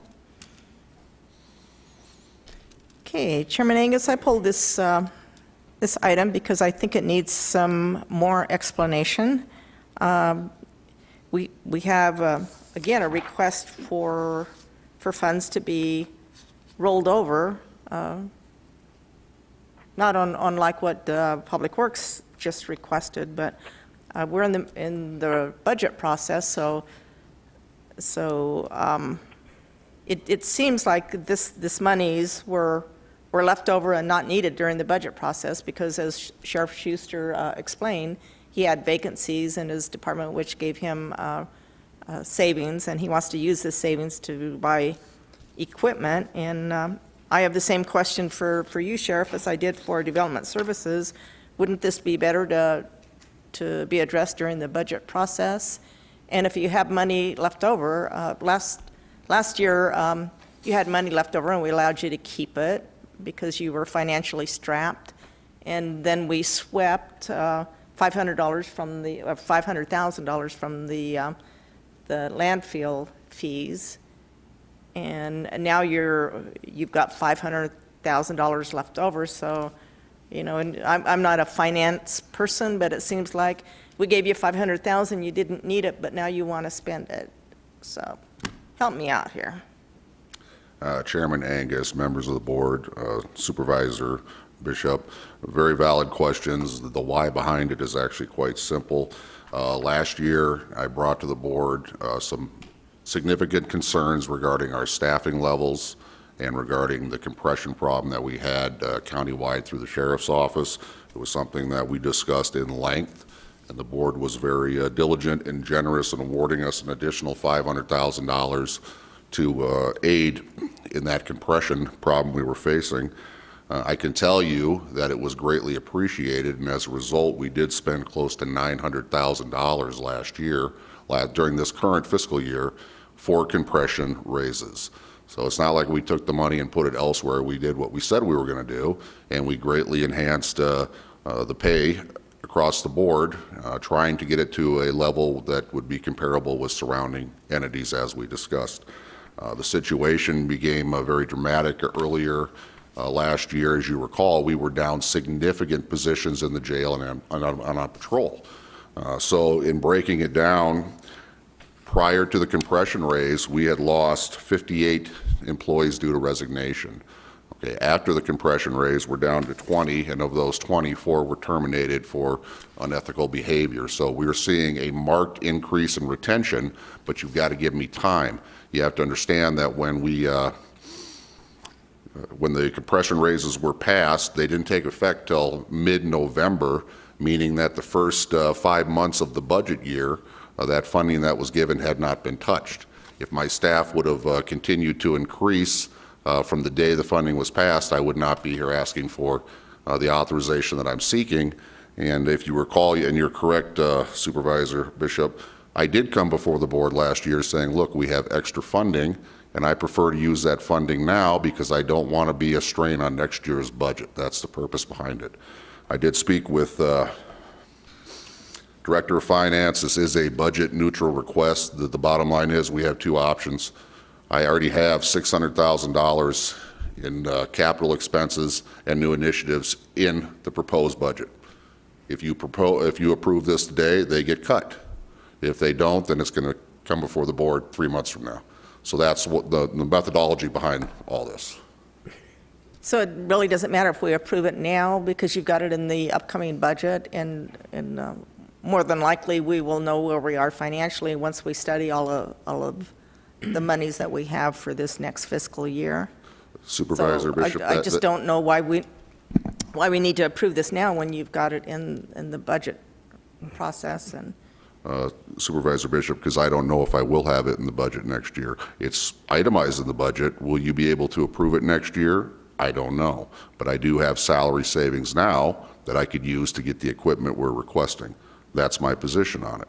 Mm-hmm. You know, we work very hard, and the staff each year puts together proposals on what equipment we need, and we're very diligent in trying to be as conservative as possible, because the last thing I want to do is come close to being over budget.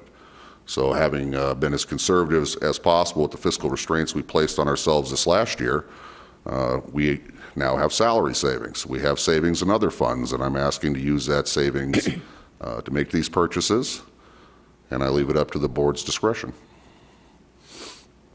Okay.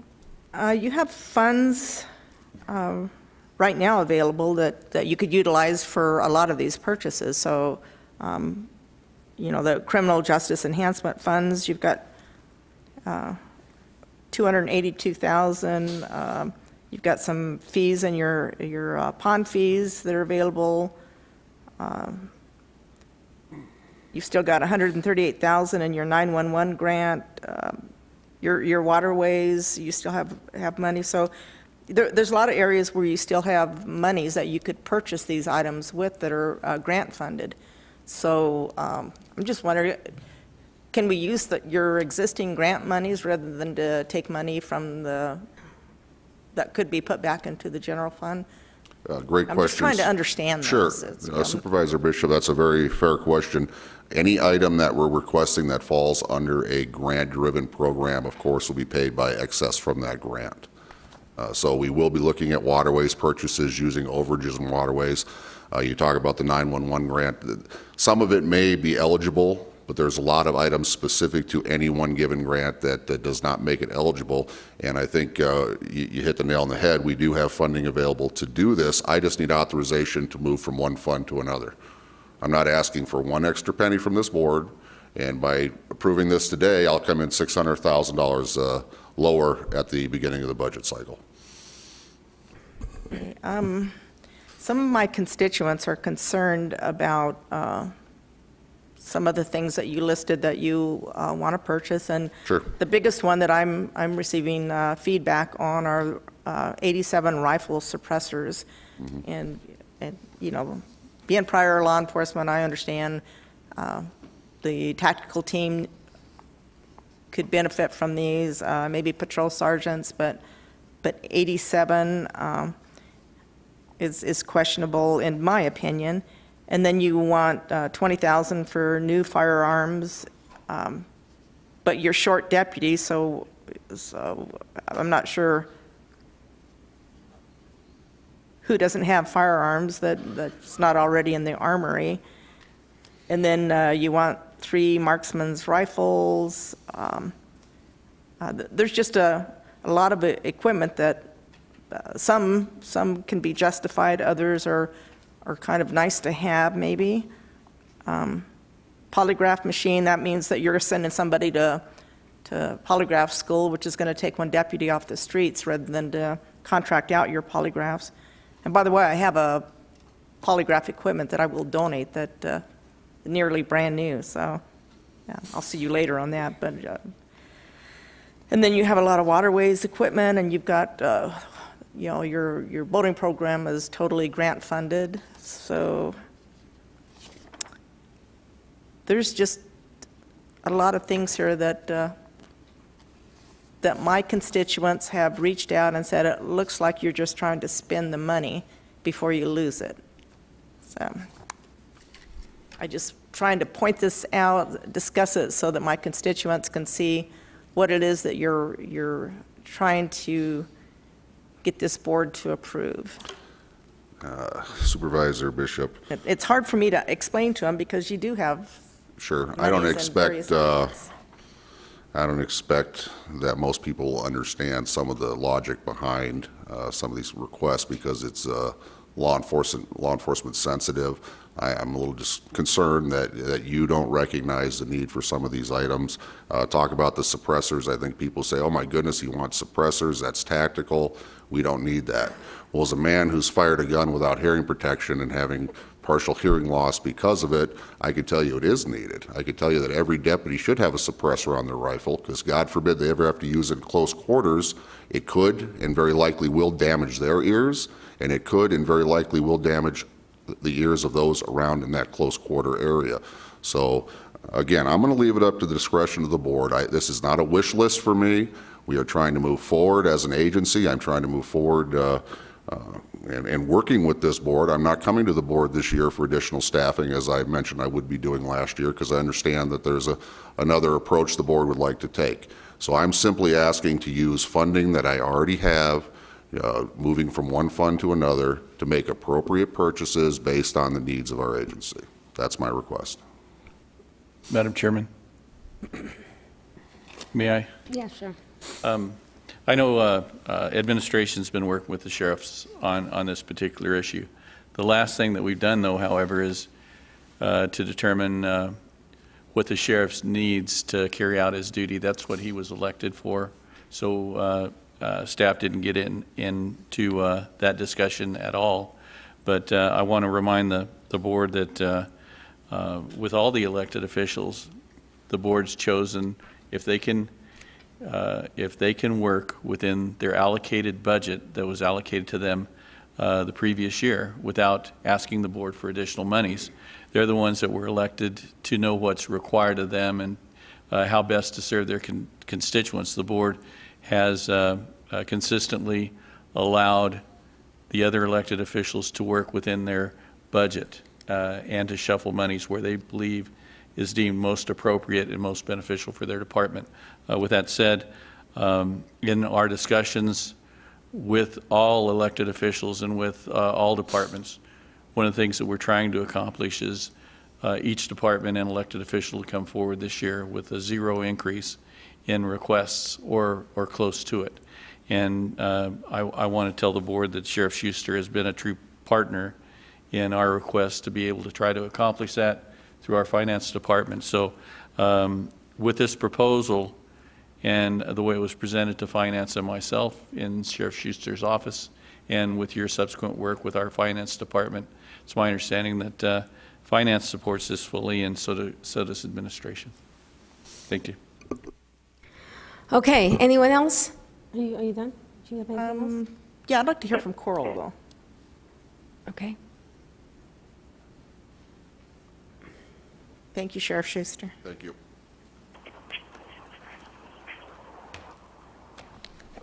Good morning, Chairman and Supervisors.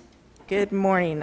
You're so good at explaining finances to all of us that I just wanted your input on this, and I'm a little confused as far as capital requests. Maybe you can help with that, because don't we normally project 5 years rather than doing everything year to year? Don't we project purchases over? And I'm sure that's probably being done in the budget process. But, it is. It is. Typically, the funds that have the 5-year plans are going to be the internal service funds and the enterprise funds, public works departments, where we normally have those plans. The sheriff's office, I'm not sure what their 5-year plan would be long-term for the capital items. Certainly some of these items would have a restricted life, some of the vests and things like that, and depending on the turnover. From the capital process itself, we've advised the sheriff that the process going through the budget is a public process. And between the categories, we've got the personnel expenses that departments are allowed some flexibility to cover, let's say, overtime or a need for a temporary employment or something like that within the personnel line items. Same for capital, or same for the operating expenses in between, from one line item to another. However, for capital, we're talking about items generally that have a life expectancy of definitely greater than 1 year, a minimum amount of $5,000 overall, and that they generally will require going out for bids. So in that case, we've gone through the public process this last budget year. These items were not included, so that basically the Board of Supervisors did not have an opportunity to review these types of items, nor did the public. So the process would be that if there are sufficient savings in the current budget, which we concur that there would be to accommodate this, as well as in the applicable grant funds, that the Sheriff's Office would need to bring these forward so that there is a public process for them to be seen as capital requests. Okay, it's just, you know, looking at the history, we gave Rodney Head $480-some thousand, almost $500,000 for compression issues, and then Sheriff Schuster comes in and we sweep another $500,000 from a non-recurring fund. And so this year we have to figure out, or you have to figure out, where to find $500,000 to, so that the pay raises he gave last year don't go away. And I know that you have found that money, and I applaud you for that. And then during the budget process, we'll try to figure out how to fund the Sheriff's Office with reoccurring funds, because sweeping is like taking money from a savings account. It's not there once you spend it, and and we've spent it. So, you know, I catch a lot of flack for not supporting the sheriff, but in fact, I've supported the sheriff with everything he's doing. But I'm also looking out for the taxpayers' dollars, and if it's not making sense to me, it's not making sense to them. And you explain things so well. I'm just not real sure this is the right way to go, rather than to put it through the budget process and spend it when we know we have the money. Most departments don't they, at the end of the year, if they have excess in their budgets, like my budget, I always have money that I send back to the general fund, and I think most departments do, but maybe not. No, that's absolutely true. That's correct. And then the money goes back into the general fund, and it's divvied out as needed. That's correct, based upon priorities, yes. So if this were not approved, so I'm coming up with approximately $300,000 net of the grant funds, something in that range that would actually, if this were approved, would come from his current budget. The remaining $300,000 may be allocated out to the available funds in the grants. Any balance I'm estimating right now, and this is very conservative probably on my part, but $1.4 million would otherwise be rolled over. So if they use $300,000 to $600,000, that would be $800,000-ish coming back to the general fund or more. Okay. Well, personally, I think I could support this item as long as all of the grants were expended prior to, you know, before any other money is spent. So if all the grant monies that I'm seeing, and there's quite a bit of grant monies, is utilized, then the sheriff's not going to need all of this money. And that excess money then could be put back in the general fund. Am I correct in assuming that? That's correct. Yep. The only caveat, Supervisor Bishop, the only caveat, of course, we want to expend the grant money first, but if the grant, even though on paper it shows whatever balance may be present, that may be earmarked for an existing project, thus the grant was written for it to begin with. So if we can spend grant money first, of course we're going to. Okay. All right, thank you. Madam Chair? Yes, Supervisor Johnson. I agree with Supervisor Bishop, at least her beginning statement, that it's something I believe we should look at during the budget session. I think we're giving way too rosy of a picture of how the budget's going to look, and I think that $600,000 might be needed just to keep the county afloat. That's all. Okay, anyone else?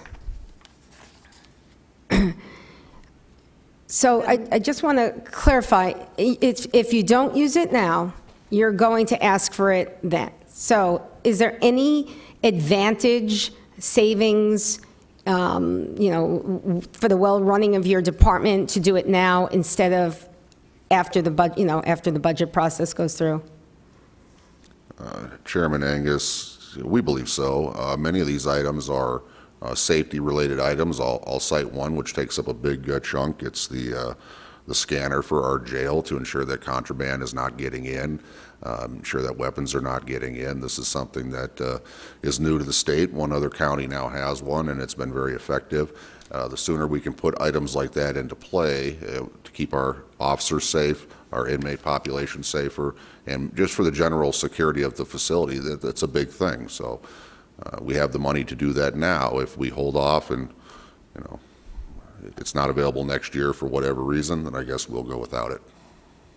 Okay, so it's money that you have in your department now that you want to use instead of maybe not being able to get it in the future. Okay, I think we have exhausted this discussion. I'll entertain a motion. Chairman Angus, I'll make a motion that we approve item 31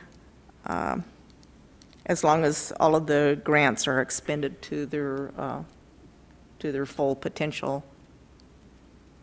Okay. Do we have a second? Second. I have a motion and a second. You want to do a roll call on this one?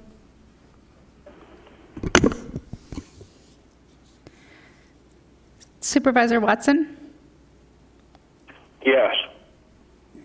Supervisor Johnson? No, I believe it should be done during the budget. Supervisor Bishop? Yes. Supervisor Wakamoto? Yes. And Chairman Angus? Yes. Okay, 4-1, it is passed. Thank you very much, Sheriff. All right. Well, that was quite a morning. I think we should take maybe a 10-minute break. Is that okay with everyone? Okay. We'll come back in about 10 minutes. It is 11:23, so about 11:30.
Does this go, is this, yeah, this is where I was.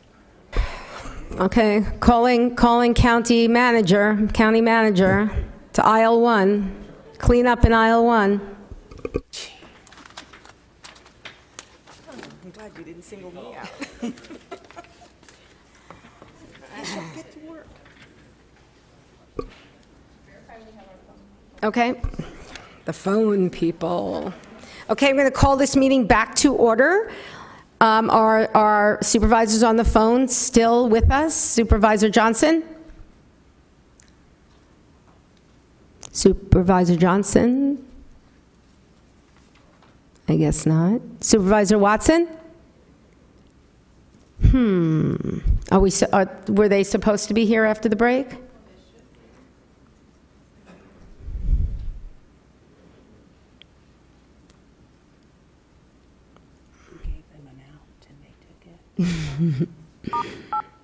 The following 1 participants are in the conference. Okay, who's joined us? Oh. Okay, we'll just give them a couple of minutes. Oh, they're gone for good? Or?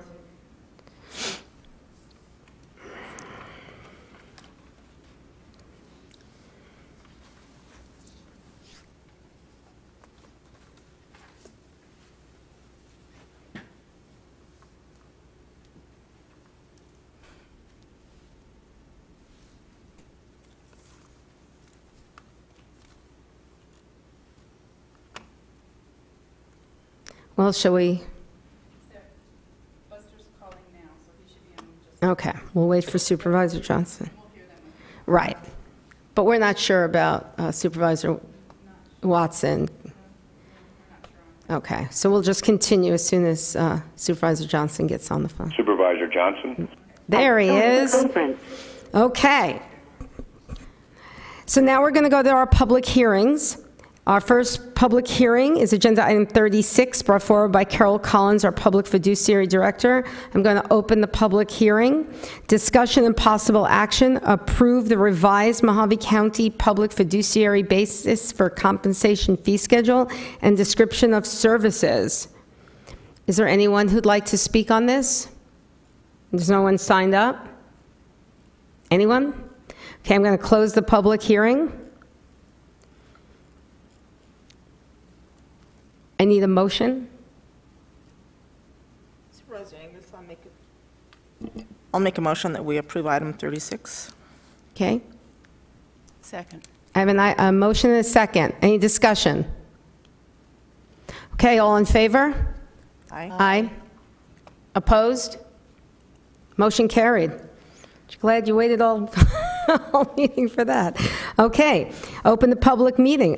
Agenda Item 37. This is brought by Jean Kench, Mojave County Assessor. I'm going to open the public hearing. Discussion and possible action. Approve the revised fee schedule for providing copies, maps, and other data requests by the Assessor's Office. Anyone to talk about this? No one signed up? Anyone?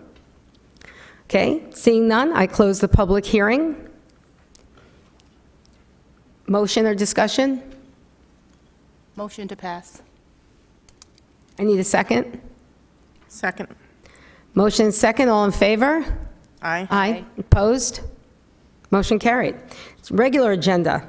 Item 38, discussion and possible action, acknowledge receipt of and refer to Public Works a petition filed pursuant to Mojave County Ordinance 2016-09 to have included in the Mojave County Tertiary Road Maintenance Program an approximate 0.06 mile section of Del Norte Drive from 10th Street to 310 feet north of 10th Street, located in the Dolan Springs area. Chairman Angus, motion to approve. I need a second. Second. Motion and second. Any discussion? All in favor? Aye. Aye. Opposed? Aye. Okay. Item 39, discussion and possible action, adoption of the Board of Supervisor Resolution Number 2018-031, accepting the road maintenance petition request that Wagon Wheel Drive from 380 feet south of Jordan Drive to Coronado Road, a length of approximately 0.4 miles, running generally north-south, be accepted into the Mojave County Tertiary Road Maintenance Program for tertiary maintenance in the Havasu Heights area of Mojave County. I make a motion that we pass. Second. Okay, motion second, all in favor? Aye. Aye. Opposed? Aye. Okay.